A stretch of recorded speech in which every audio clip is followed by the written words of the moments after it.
Hello and welcome to Tales from a Professional Nerd. My name is Bryan Steele and I will be your nerd today and any other day that you watch one of my silly little shows. Hi everybody. Let's jump in with Week in Bryan. It's technically been the 2 weeks in Bryan because last week, as the thumbnail mentions, I was at the GAMA Trade Expo. I just want to go ahead and say thanks for waiting and being patient. It has been a pretty cool 2 weeks, all things considered. All right, let's see. We'll start with gaming. I did not do much. I have been in crash work prep mode because I've got two big conventions that are going to be filled with gaming show coming here in the next couple of weeks. So I've been a good and diligent little boy, and really focused on trying to make sure that all my deadlines are hit, all the stuff is taken care of around the house, and all my game prep stuff is ready for the show all the stuff that I'm running at GaryCon. So it's just a lot of I don't want to say menial tasks because, my life is not menial. No, it's just a bunch of stuff that just has to get done. So I haven't had a chance to do much playing. I was supposed to get a tournament-style Warzone game in with one of our locals, but his wonderful, wonderful wife caught COVID, and I simply could not risk getting sick this close to back-to-back very important conventions. So I chose to bow out, although I might end up seeing him this upcoming weekend, potentially maybe getting that game in then. But I don't know. It all depends on just how crazy busy I am. So I haven't really done any gaming. A little bit of video gaming, but even then, it's been minimal at best. A little bit of Xbox with my buddy Bryan. Personal life stuff, still going back to the gym 3 times a week.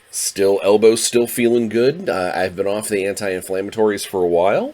The gnarly ones the doctor gave me. There's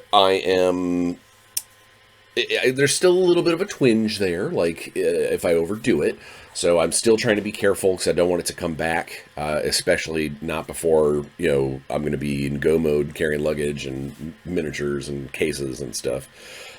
I don't want to be useless putting together the booth at Adepticon because I'm like, I can only carry with one hand. So I'm taking it easy. I'm being smart, but I'm not losing track of. I'm not getting completely off the track of going to the gym 3 times a week. I'm still going. I'm just taking it easy. So.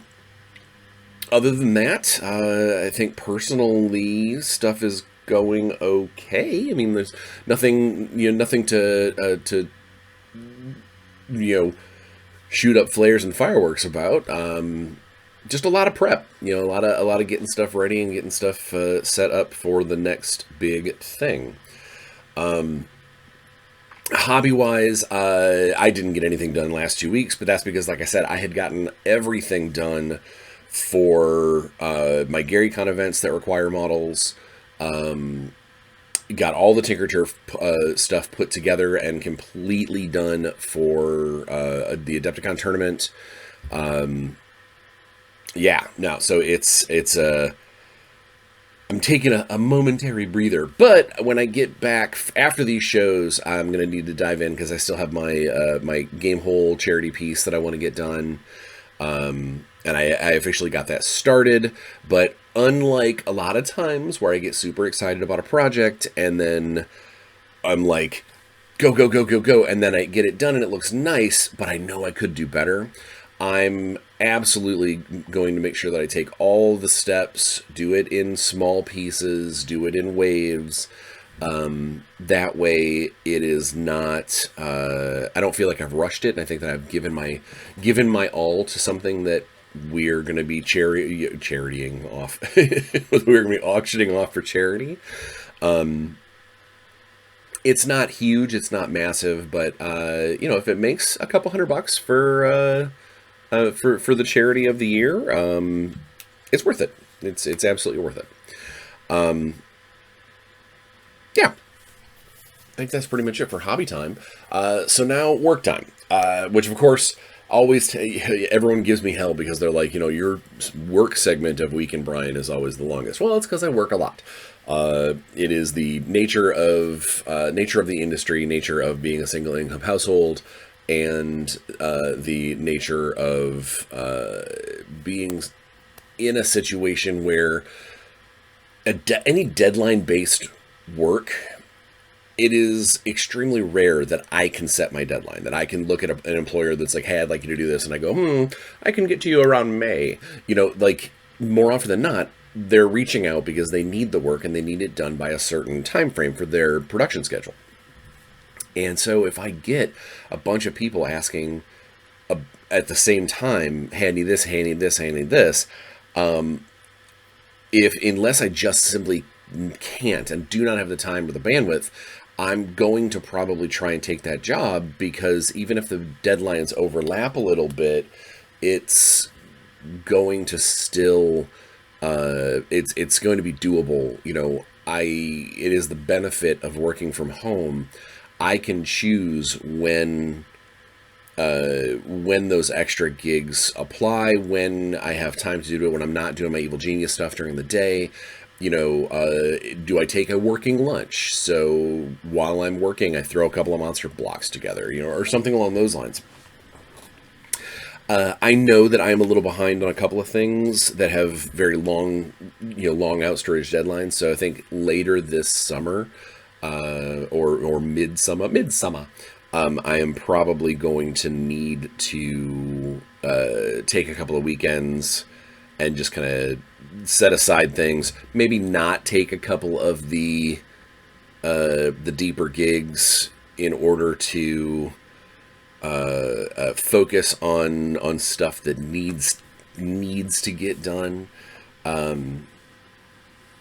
But everything. I keep a very detailed calendar as to how things need to get done, when they need to get done, what is pressing, like what is a pressing priority, and what is something that when you have time, throw some words at. It's all color coded, and I keep pointing up out there because it's literally right above my camera. The calendar's on the wall right above the calendar, right above the camera. But yeah, so the reason why the Week in Bryan is always so busy is because I'm always so busy. In fact, coming out of GAMA, let's go ahead and say that things with Evil Genius are doing great. We had an amazing, I'll talk about the meetings and stuff when I talk about GAMA, when I talk about the topic of the day. But a bunch of really cool stuff happened while we were at GAMA, and I have started to be able to wrap a few things up with bows and get them off of my plate, which is awesome, because it also means that I get to then set up new stuff. Get stuff off your plate so you can add more things. But it is absolutely. It is a great feeling to know that a project is done and headed when it is outside of my control, and now it is headed off to the printers, headed off to the fabricators, the production facilities, whatever. That's such an awesome feeling, because I now, not to be like, it's no longer my responsibility. It's still my responsibility, but it is not. I have done everything that I can to make the best product that I can. From here on out, it's a matter of luck, the postal system, hoping that my idiot government does not create a trade war. Just a general. It's no longer, I can't do anything. I've done everything I can, and I am confident in the product. I love that feeling. And I'm getting a lot of that right now at Evil Genius because we're starting to wrap up on all the legendary products, the two pack rim books, the two Kong books. They're heading out to the printers. We're starting to get back the print proofs of the standees and there were minis for some of the Jaegers that we did during the Kickstarter. Seeing some of that packaging come back. I mean, it's just neat to be able to check, tick some of these boxes. Plus, Sidekick's doing well. Getting to add new product to that. And in fact, actually, today and tomorrow, I'm finishing up a supplement called Everyday 20s, which is basically how to play everyday heroes in the Roaring 20s. And adding in a few extra things about, like, bathtub gin, and if you want to run a social encounter. So instead of, a lot of Everyday Heroes games is plan, either chase scene or combat scene, and then resolution. It's set up like an action movie. In the case of something like an Untouchables styled game, a game where you might be a rum runner or something along those lines, set in that 1920s. It's not always going to be, shootouts and car chases, because it's a different feel. It's a different. You're going for that Bonnie and Clyde. That you're going for a different kind of feel, and it might be kind of cool to. Well, it is cool because I did it. It might be fun as a game master to gamify going out on a night on the town. Going to your favorite gambling. Your favorite gambling backroom poker game, or just heading down to the local speakeasy to grab a couple of drinks and listen to a jazz musician. Those can all just be scenes, like just role playing scenes. But I wanted to add an element that you could take that role playing scene and then also add a benefit, a bonus for doing those things. So that's basically some of the stuff that's going to happen in the Roaring 20s. And then shortly thereafter, I get to dive back in on I guess just continue forward momentum on the Intergalactic Heroes Game Master's Guide. Which is a work in progress, but it's already shaping up to be an awesome companion book to the Player's Guide. And I'm looking forward to that stuff going to crowdfund later this year. I'll get to drop a little bit of hinting about what happened at GAMA when it comes to that.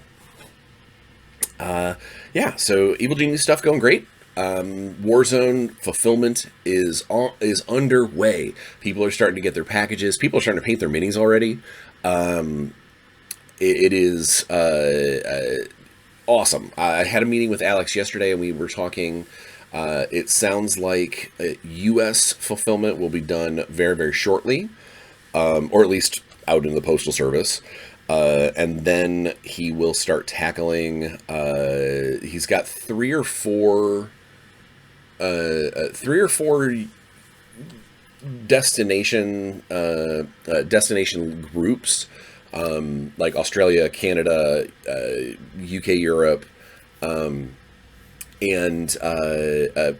apart from dealing with the fulfillment center for UK Europe, he's working out how to get batch shipments out to Canada and Australia. So yeah, we're underway for this Kickstarter to being fulfilled, to being done, and clicking the little red button that says we did it.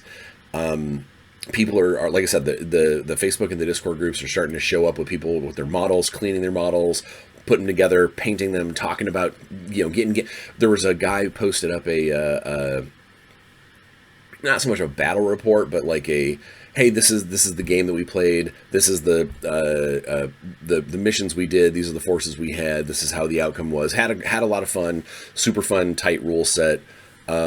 Easy to play once we got going. Can't wait to get more games in. And that stuff means the world to us, because we've been working on this now, almost 4 years altogether. And all the playtesting and the kicks and the Kickstarters, uh, uh, the drama with other companies. There's just it's just the ups and downs, and knowing the whole time that we have a product, that we've got a good product, that we know that it needs to get out there, that we know that the people, when they get a chance to play it, they're going to love it. And now we're getting to see that in real time. And I love my partner Alex over at Resnova, but he is sometimes a little jaded and cynical. Probably a life of being a lawyer in his day job. But getting to see him excited about what we are creating. I'm always a cartoon. I'm always jazzed and making funny noises about the stuff that we make. And I've never had a doubt that people were going to love it. Alex has had to deal with so much of the paperwork and the funding and the drudgery that happens behind the scenes has all been on Alex's shoulders, or the occasional assistant or helper that he can get along the way. And now that so much of that stuff is getting done, being set aside, I no longer have to deal with this again. And getting us to the point where we're now talking about our design rubrics of what's coming next. They're not even design release rubrics. Like what and when are we putting out next? It's seeing Alex happy about the product that we're creating means the world to me. And it's awesome. It's awesome to say it. So please, for the people who are getting their packages, the people who are getting their games in, who are reading the stories in the rule book, people who are just flipping through the rule book and seeing the cool art and layout and stuff, please join the Facebook page, the Warzone Eternal Facebook page, or join the Warzone Eternal fan Discord and toss up some of those messages, because they brighten an otherwise uphill climb. It really can brighten that task of getting these things done and getting this stuff out there. So for those of you who already have, I absolutely appreciate it. For the people who haven't, you should. So that's I think Warzone. Obviously getting ready for Adepticon, but we'll talk about more about that in the weeks to come. I just since we last spoke, I signed on to do the majority of the Wildkin designs for the Dungeon in a Box guys. It's a very, very cool monster trainer style rule set. With very neat monsters. The monsters themselves are cool, and the art is neat and very, very whimsical in a lot of them. But I'm getting to create stat lines and evolutions and stuff for them. And I finished my first big chunk of them last night, which is awesome. It took me a while because I was dealing with an unruly puppy, but it was still. It's always good to put a pin in something. Speaking of work, Augment issue 1, the print on demand, is now out. I got my copies, and it's a zine, but it's a booklet. There's a lot in here, and in fact, I flipped through here. So one of my duties for Augment is I am the writer for Real Talk with Mark Reel. So that's my recurring column, but I had forgotten I had put a bunch of other stuff in here. I have a Dear Abby style Shadowrunner notation in here. I have a handful of the rumors. If you've read my novels or my stories for Shadowrun, a few of the rumors in here might seem. You might look at it and go, I think I know that name. Wait, I do know that name. And if you've read the books, you may maybe know a little bit about what they're talking about, including there's even a hint of someone to come in a book that's coming out this summer. So that's out. Super excited. You should totally get it. It's like $10, I think. Oh, it's $10.95. I just looked at the looked at the ISBN. But yeah, it is. It's super cool, and it's a neat concept because literally, other than the back page that has the credits for us, other than the back page, as soon as you open it, it's got a false credits page that's all the characters that the character writers that are in there, and then it's basically completely in character. So it'd be the kind of thing that if you were a Shadowrunner that might like the scream sheets and the gossip rags, that you pick up and read, it'd be great. Let's see what else. I haven't done much on the Evil Dead 2 project in a while. I submitted a bunch of my stuff, and there's a couple other people on that project that are really handling a lot of stuff that's happening in it, which is fine. I've got a lot on my plate, and I managed to do a little bit of work with it. I may go in and help out on some of the narrative type stuff, but some of the people on the project are kind of ironing out and figuring out where that stuff's gonna slot in. So I kind of want to wait to what is needed before I raise my hand and go, I'll do it. I don't want to take a bunch of work from people that may want it really badly. So I'm kind of not sitting on the sidelines. I added the stuff that I knew that I wanted to add, and then now I'm kind of waiting to see if there's other things that I need to fill in the cracks. Let's see, what else do I have going on? I've got a tiny adventure that I'm writing for an upcoming Imarian project for Legacy of Mana and Lynvander Studios. But that's going to be probably something I can smash out in a weekend. It's not a giant full-length adventure. It's more like a convention one-shot. So that'll be fun. And then, I think, God, is that, my work with Xeogenesis continues. It is slowed down right now because they are, as a company, they are kind of gearing up for their big backer kit, crowdfunding, and,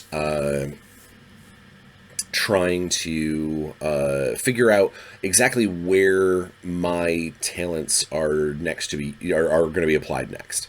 I'm doing some playtesting on the third faction that I worked on a little bit, and hoping to get the green light to go ahead and maybe start working on a fourth, or maybe I might this upcoming month, because so much of it is devoted to convention time. I may just use it to kind of do a one good pass through the final rulebook kind of thing.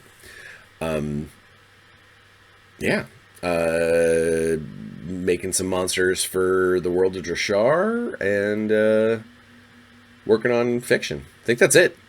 I think that's finally it. I know it's like, man, I've been talking a long time about the week in Bryan, but it's because it's been 2 weeks in Bryan. Speaking of, this is the first episode in the month of March, we get to announce the February comment raffle winner, the Randominator. So as an aside, the last couple episodes have gone commentless, which is weird. That never happens. Normally someone even just jumps in to be like, yeah, I like this thing. So the Randominator was it did not take long to spit out the answer, and that is Sonojo, or Sanoho. I don't know if it's a silent J, but it's Sonojo 2551, In episode 268, you win. So when this episode goes live, I will comment on your comment, tell you to email me. And when you email me, you'll email me your shipping address, and you get a prize pack. You get a bunch of stuff from around the studio, things from my sponsors, things from friends, things from things that have been donated to the show. You basically get a prize pack. I don't know what it will be, but you will get one. Congratulations. All right. Let me take a quick sip of, speaking of sponsors, I'm going to take a quick sip of my Dubby. And let's talk about GAMA. So, for the people who don't know, GAMA is the GAMA trade show is a retailer, a industry show where publishers and distribution and media get together with retailers and basically talk about the upcoming year, the products, the things that are coming out, the things that they should be getting ready to order, things that they might be already able to order. I'm just going to talk this, basically it's our gamer State of the Union. And this was no different. I went with Evil Genius this year, and it was, we had a great time. But I'm just going to, like I do with a lot of my convention lowdowns, I'm just going to go through the kind of the highlights that we did, and then I'm going to talk about a couple of very specific things. So we showed up, we rolled in and kind of decompressed that first night, got our badges, just sort of said hi to some people, but then came back to the room and just sort of relaxed. Because knowing that it's going to be a lot of go mode for the next 4 days, we were like, okay, we'll take it easy that night. Come Monday, we were supposed to set up our booth.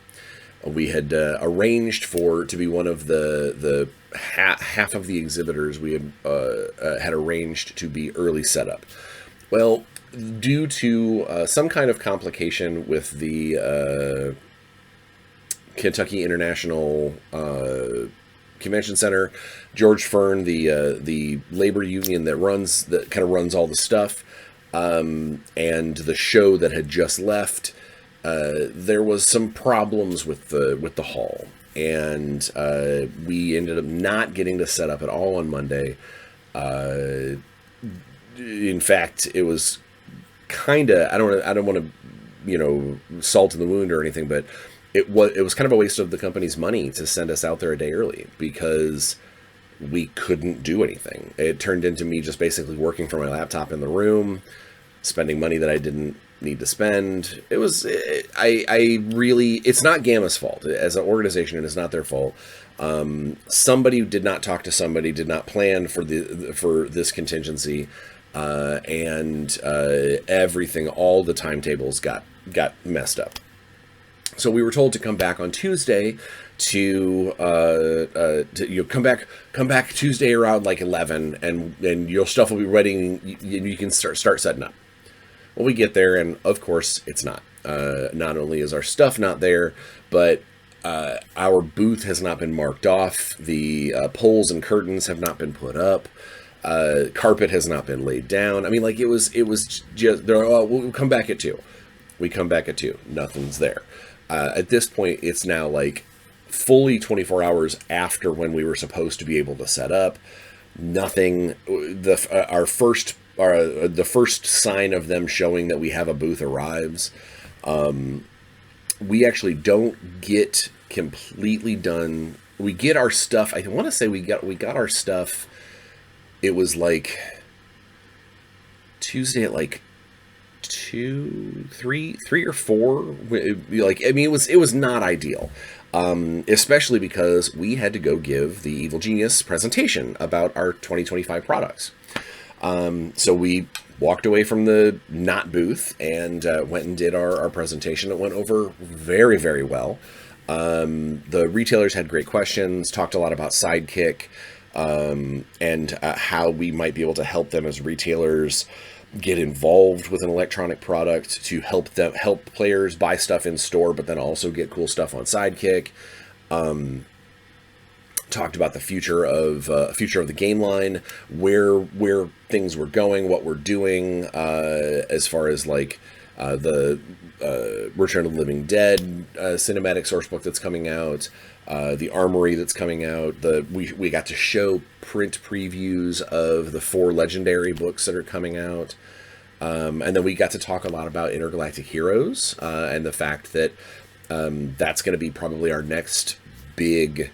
Return of the Living Dead is going to be amazing, but like our like Evil Genius product, like our next big evergreen product, will be Intergalactic Heroes later this year. It was a good presentation. It was nice to talk to the retailers, and it is always good to hear from. Not to be like, hearing from industry folk about how things are going. They have a different view on how stuff is. We see the industry in a different way.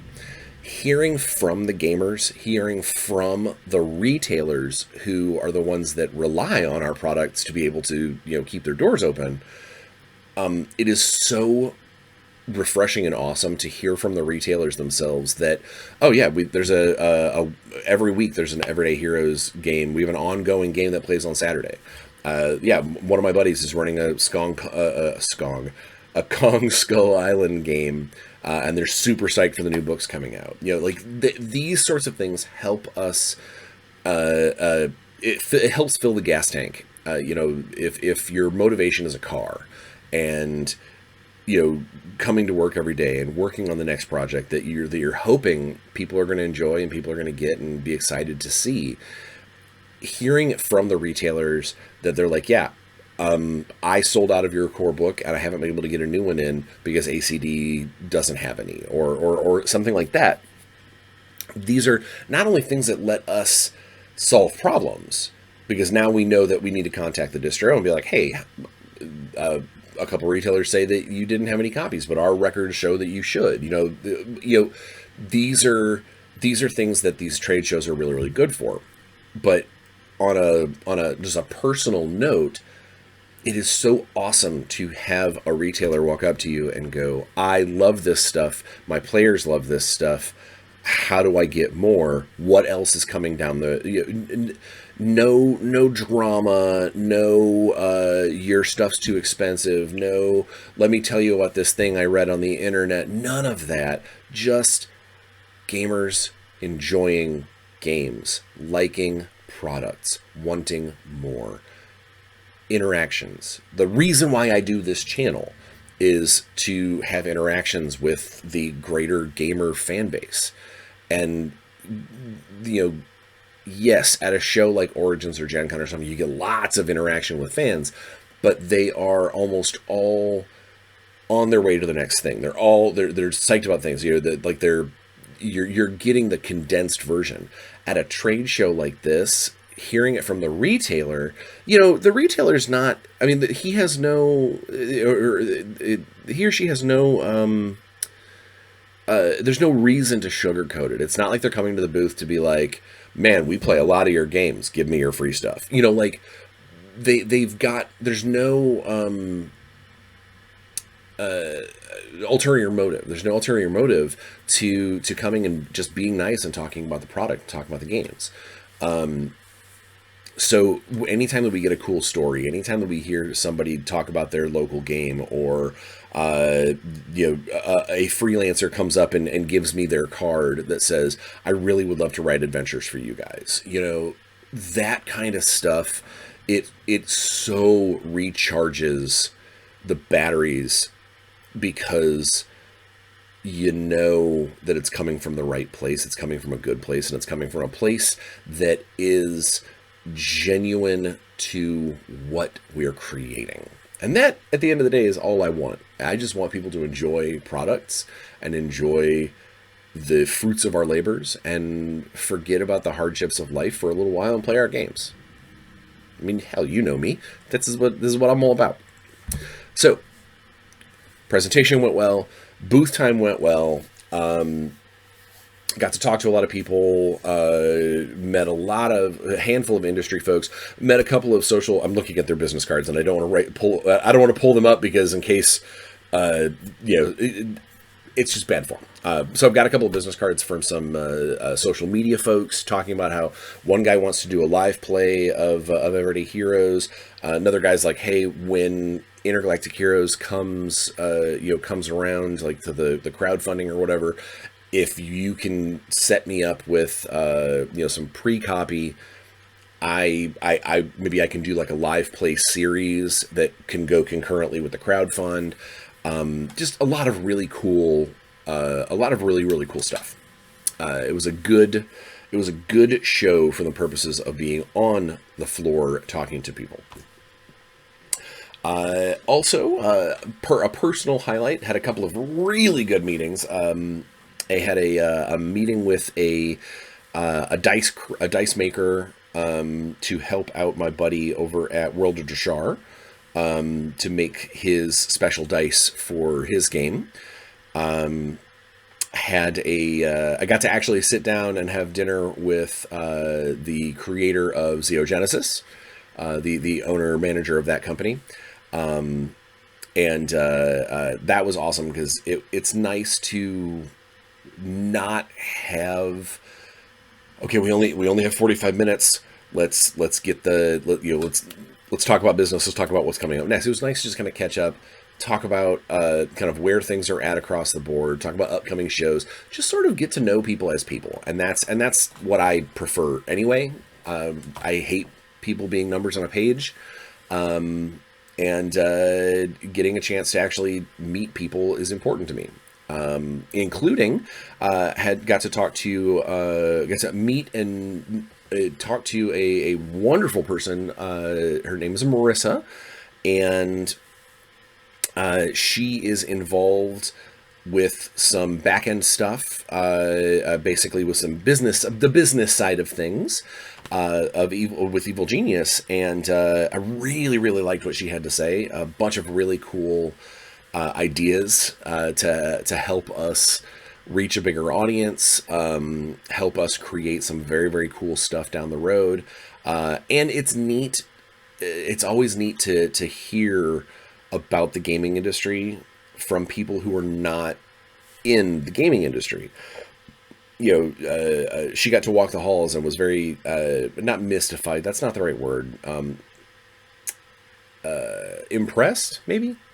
The wordsmith is having problems with words. Had a very hard time, or had a very good time seeing all the creativity and all of the different aspects and licenses and I'm gonna paraphrase her, but like the 10 different ways to do Lord of the Rings, and hearing that from somebody who is getting involved with the game industry on a business level, but not as a gamer, is awesome. It's a refreshing view. It's an interesting way to see things that someone like myself who's been gamer forever and industry for over 2 decades. I don't see things like that anymore. I see a game product and I immediately start deconstructing it in my brain, or deciding how cool it might be that I want to play it, or do I want to, see how it ticks because it's close to a project that I want to do, these are ways I look at these shows in a different way, and it was really cool not only to meet her but to see someone experience this industry for the first time in that way. I don't know if that makes any sense, but if it does, either way, I was thoroughly impressed with her. I thought she was awesome, and it was very cool to see someone become dunked. Whoop, here you go. Gamma's a great. I mean, Gen Con is probably one of the deeper ends of the pool. If you just go, all right, by the way, that's the game industry, but from a business standpoint and from a creatives and commercial standpoint, something like GAMA or the Alliance Open House, those are really good shows to go to for this, because it's going to be a little more laid back. It's not going to be as crush of people and you get a chance to see how the sausage is made. And so that was really cool. It was a lot of fun to meet her, and I cannot wait to see her get. I have a theory. That there's deep down inside there's a spark of a gamer in there that wants to go, hey, I want to play something. I want to play a game. And I think that over time, the more she gets involved with us, the closer she is to going to be playing games with us. We'll see. I have plans. But that was a ton of fun. And then got to the last day of the show. I will give one critique. I will give one critique to GAMA. This year the schedule, the booth hours were weird. It was like nothing for 2 days, and then one day for 4 hours, and then another day of 8 hours in the booth. At a trade show, 8 hours is so long, especially on the last day, because we're tired, we're sore, some people might be hungover. It's also the last day of the show, which means the retailers are starting, if they think they've seen everything, if they've met their qualifications, they're hitting the road. So we were very slow on that last day. A lot of time for meetings and stuff, which was nice. But it was not the. If you have to do an 8-hour day, it should be the first day. Hopefully, you don't do an 8-hour day and you do like 3-4 hour days. That's ideal. But either way, it was what it was. It was long hours. It was really nice. This was the first time our senior editor, Eric Nelson, it was the first time I got a chance to actually meet him in the flesh. It was awesome. It was nice to put a body to the face to the name, if that makes any sense. I'm so used to people being just head and shoulders in a box, kind of like what you're seeing right now. So it's nice to have a frame of reference in my head if I think of Eric in a different capacity. But I also got a chance to talk to him a lot about our organized play, and we got to sort of spitball ideas back and forth about some new products that we might want to put on Sidekick soon. It was just good. It was just a good meeting of the minds, as all was intended. And then we got to the end of the show, and Haley and I, started breaking down the booth. There was a significant wait for our pallets, so we did a lot of, okay, the booth is packed up, we just need to wait for our pallets. And so we sat there for like 2 hours after the hall closed, just like scrolling on our phones, sitting there, just waiting for those forklifts to bring our pallet through. And then when they did, we were done in like 15 minutes, and then we were on the road to go back home. But it was an interesting thing, and I want to give a shout out. I am going to give a shout out to the superhero neighbors.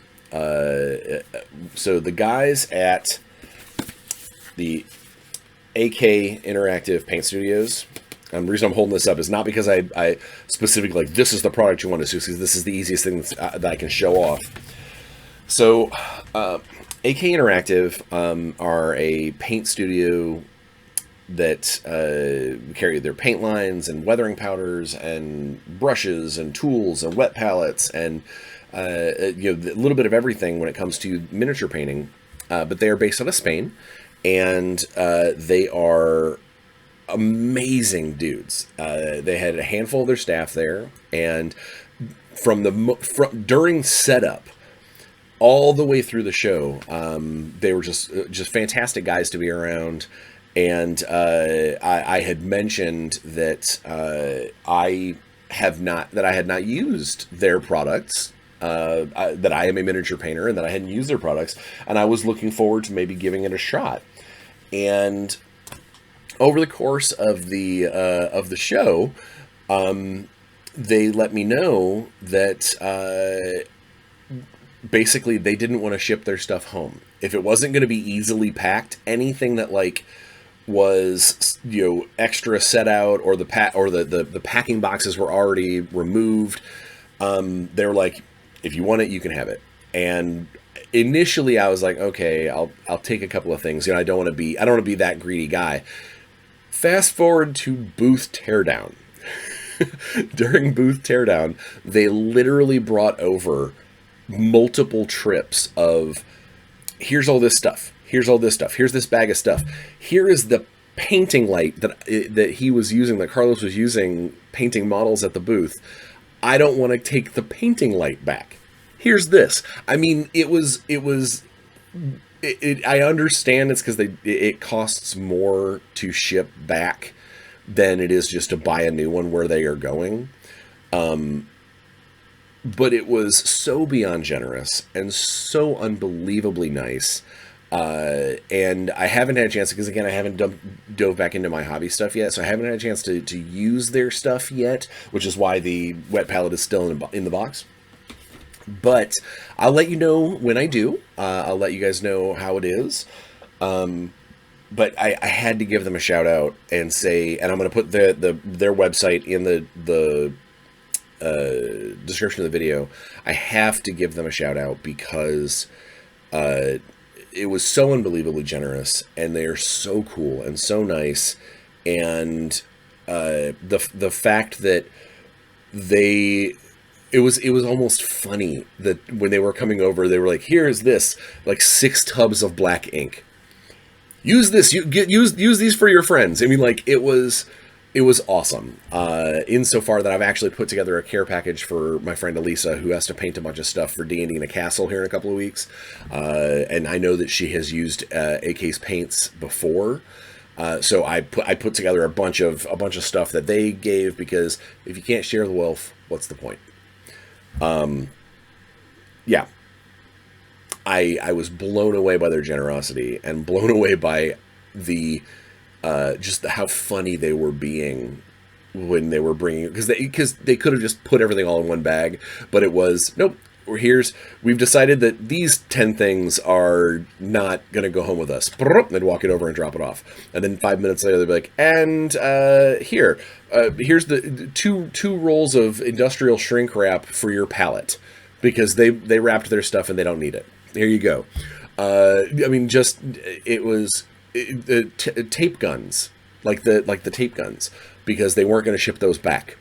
I mean, I wish that you could have experienced it, and I hope that you understand how awesome it was and how fun it was. It helped make an exhausting teardown. It added a few chuckles, which was well needed after 8 hours of being on your feet dealing with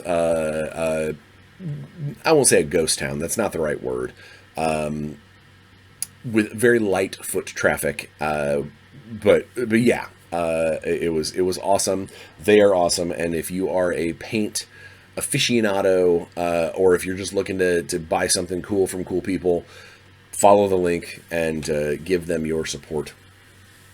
All right, so that pretty much is the GAMA. I mean, I know that I didn't really go into too deep of like interactions directly, but that was pretty much what GAMA was. It was a whirlwind of meetings and conversations, meeting cool people, meeting new cool people, and having really cool. I mentioned cool news from Intergalactic Hero on the Intergalactic Heroes front, so I can't talk about the specifics because legal is not done with it yet. But while we were at while we were at GAMA,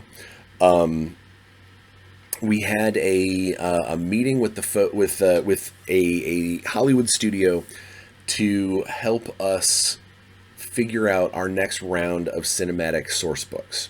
So we know that Return of the Living Dead is coming out, is going to be this year, and we knew that, kind of like how we added a bunch of cinematic adventures to Everyday Heroes, we wanted to have cinematic adventures or cinematic source books to add to Intergalactic Heroes, and then eventually Everyday Arcana and so forth and so on.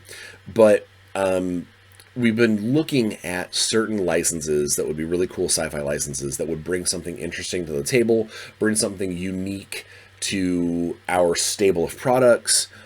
And there has been one particular license that we have been kicking around and trying to get and talking about and figuring out, getting the legal, talking to them, back and forth, back and forth, back and forth. Well, while we were at GAMA, we finally had the meeting with that licensor that says, as long as your legal's okay with it, as long as our legal's okay with it, let's do it. And that, I can't, I wish I could tell you more, but until the ink is actually dry and we actually have the deal in hand and we can start talking about it, I can't mention what it is, but I can definitely tell you this. It is a license that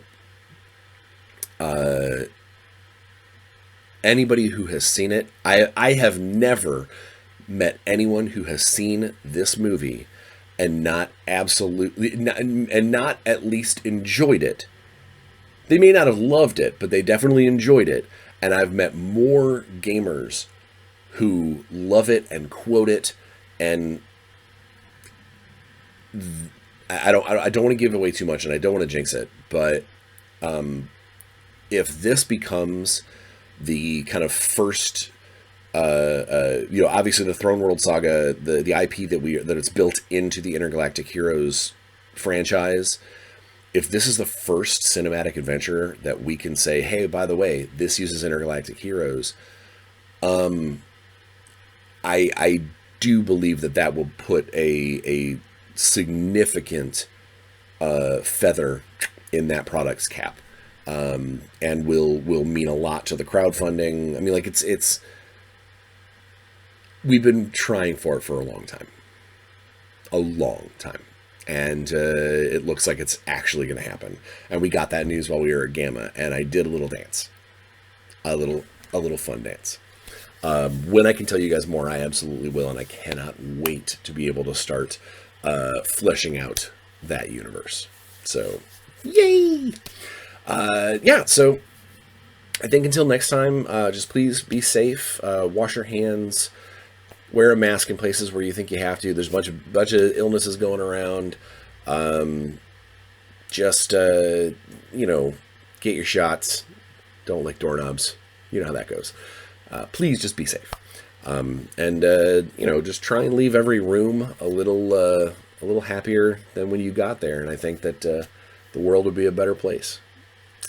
So until next week, folks, please have some fun and play some games, because you know I'm gonna. Well, maybe not. I have a lot of work, but I'll want to. See you next week.